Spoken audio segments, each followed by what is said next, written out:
Assalamualaikum. Selamat Raya. Ni? Ni kambing. Ni specialnya. Dah lama ke ni aku ni? Saya dah 4 tahun. Ni ke ni? 4 tahun dah? 4 tahun dah.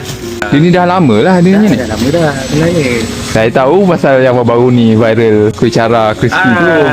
Betul-betul. Asalnya saya bisnes lain. Oh, sebelum ni bisnes apa? Saya buat sandblasting dengan wet blasting dengan powder coating. Lepas tu tak buat dah bisnes tu? Senang kita nak cakap bisnes saya drop lah. Sebab saya buat ni. Oh. Expectation tinggi dia. Itulah saya senang sejuk kat ni. Terima kasih banyak. Terima kasih banyak. Alright, dah dapat dah. Cara berlauk. Ini 50 pieces. Ini daging dengan ayam. This one is daging. Dia ada cili, dan sudah sayur. Bukan sayur ni, macam herb dia kot. Dalam sup kot. Tak pasti. Tapi flavor dia nice.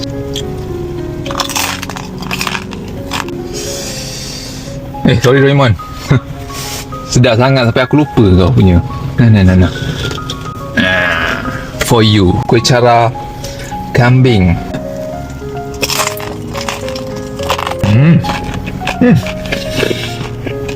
Sebagai pencinta kambing, memang sedap ini.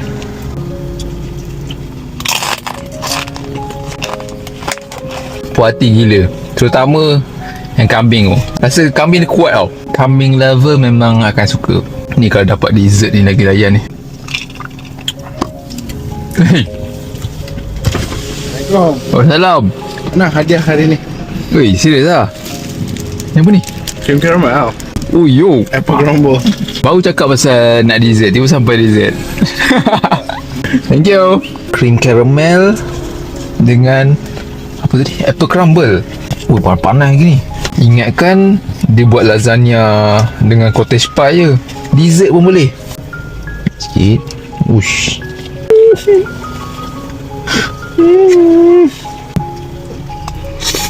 Dia punya apple tu, dia tak fully lembut tau. Dia ada yang bahagian yang still ada crunchy lagi. Apple crumble yang baru keluar daripada oven, panas-panas, makan dengan aiskrim yang sejuk ni.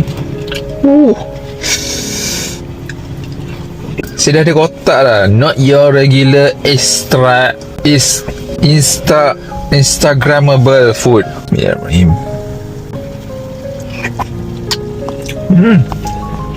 Ui, lembut lah. Kau ni memang tak pernah buat tak sedap.